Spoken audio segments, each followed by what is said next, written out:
So, coming back to our conversation on the power zone, if leaders of today need to take, let's say, three lessons, okay, from you, what would be what would be those three lessons that leaders should take from you, which will help them move to their power zone? Certainly, there is a definition of the power zone that you have clearly defined in the initial conversation. But what are the three, maybe a quick things that they can take away? So if we look at, you know, supporting your vision of the digital era, right? That we all need to grow and evolve to, whether we like it or not. But you want to stay vibrant. If we go back to the concept that leadership is about influence, all right. Of course, personal growth. That's going to be your drive to your own personal vehicle to create that influence.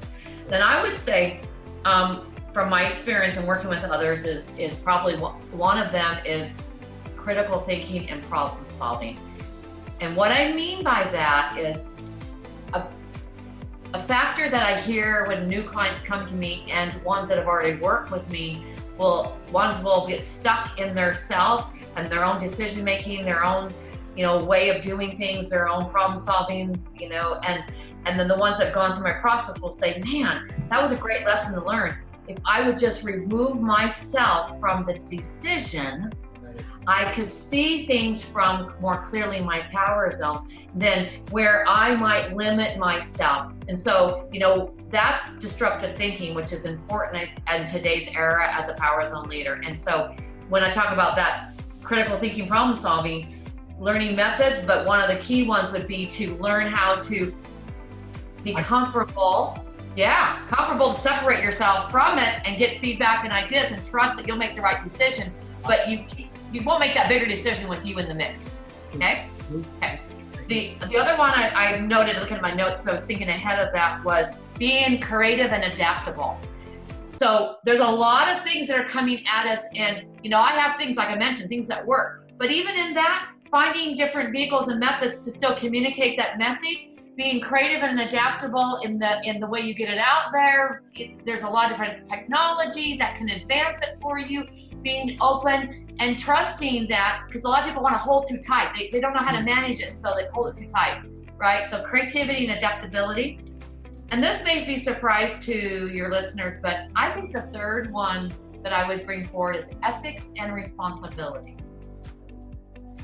So in our digital era, we have a lot of information that people are, gleaming. I'm gleaming information. I learn from you when I watch yours. And we have to remember that to honor other people's voices and not, some people will make it theirs and it really wasn't. Honor. People have gone through a lot of crap to get that out there, right? So that's the ethics part. Got to make sure you do due diligence, give them the recognition they deserve, because we're all trying this journey. But also responsibility to be very clear in your messaging and making sure that you are. I see a lot of people will give information that they themselves haven't actually done. Okay, they haven't lived it. So you may have a great thing you heard. Share it in that context. Don't market it. Don't bring it forward as if you've done it, because then when people ask you how or why, you're being irresponsible in my eyes. So be responsible with your knowledge. Make sure you can back it up, because that's only going to help you serve more and so forth. But does that make sense? Am I being a little too harsh? But that's what I think. Absolutely. And one of the I would say one of the sentences which I remember from recent workshop, right? You can't give what you don't have. Right? That's a good one. So, you can't give what you don't have. Yeah. So being authentic is the key, because now there's a full transparency in the world. Right? Everybody and anybody can find out about you, what you are, who you are, and what are you doing, and how are you doing. So yes. That authenticity plays a very critical role in today's world for sure. And you rightly pointed out for the leaders and the executives who are actually clinging on to their businesses, right? And another sentence which I rather another concept which I learned when I was reading through those some of the books, and that concept is the power of objectivity, and which you rightly explained as well. Unplugging yourself from the decision making, and then see how it goes from the decision from the third eye perspective.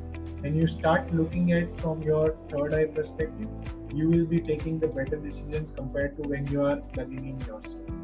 Well, also too with that, if we're truly building, a career for us that we can retire, or a business that we need an exit strategy. True. So if the vision requires you in it, you're not creating an exit strategy, right? Yeah.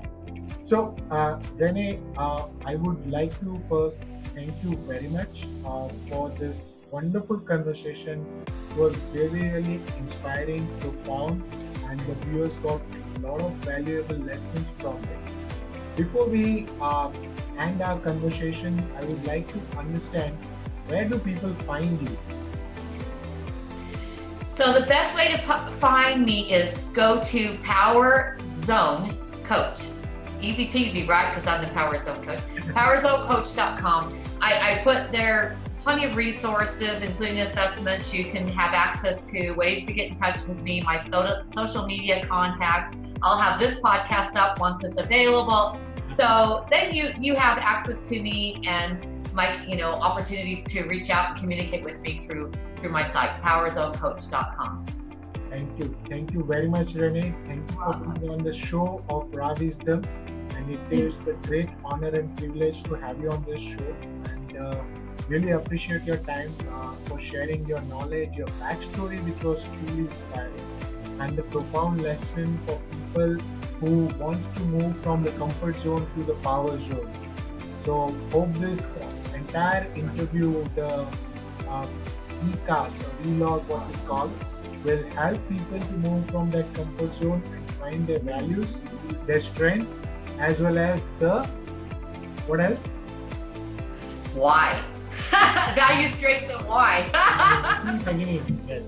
So this will empower people to find their value, strength, and their why, and they really find their power zone by listening to this interview.